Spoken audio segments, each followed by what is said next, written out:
The people of the Middle East, like people everywhere, are seeking a chance to contribute and to have a role in the decisions that will shape their lives.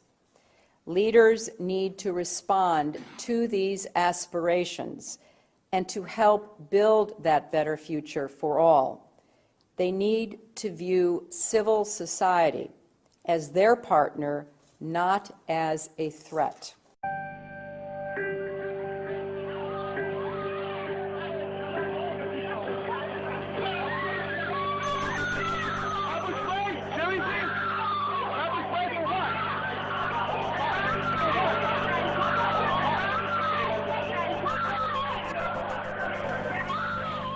I want to take this opportunity to update the American people about the situation in Libya. Last month, protesters took to the streets across the country to demand their universal rights and a government that is accountable to them and responsive to their aspirations. But they were met with an iron fist. Freedom of assembly, freedom of expression, and freedom of the press. Come here. You want to get arrested or no? Are pillars of an open and inclusive society. There is a clear responsibility by the Egyptian government to hold accountable those responsible for these attacks.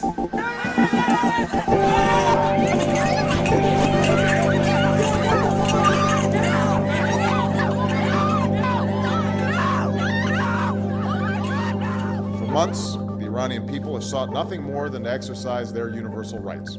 We call upon the Iranian government to abide by the international obligations that it has to respect the rights of its own people.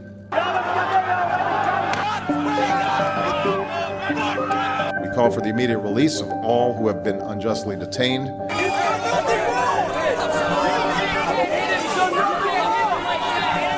And I'm confident that history will be on the side of those who seek justice.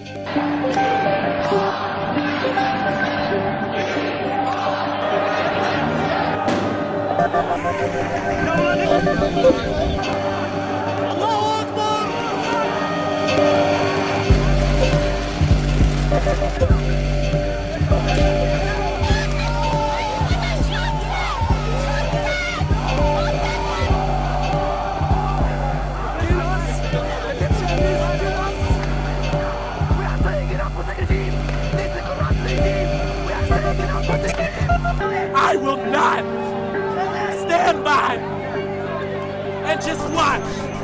I will not do it. So take me to jail right now, because I will not. After all that my parents gave me, I can do one thing for them and tell them that I would rather die than be quiet and watch everything that they worked for go away. When all of God's children, black men and white men, Jews and Gentiles, Protestants and Catholics, will be able to join hands and sing in the words of the old Negro spiritual. I'm not moving. I'm not moving.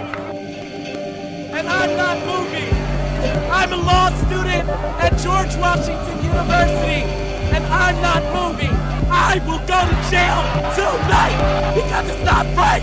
We are against violence, and we would call to account the Iranian government that is once again using its security forces and resorting to violence to prevent the free expression of ideas from their own people.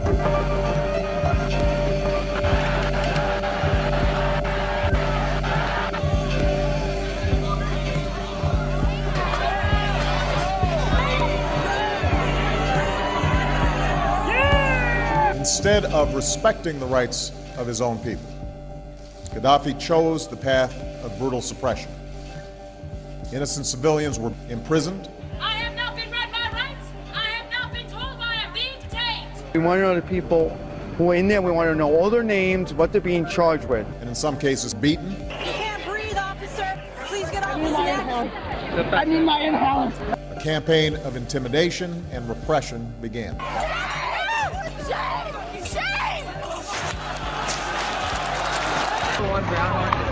It is the responsibility of the government of Libya to respect the universal rights of their own people, including their right to free expression and assembly.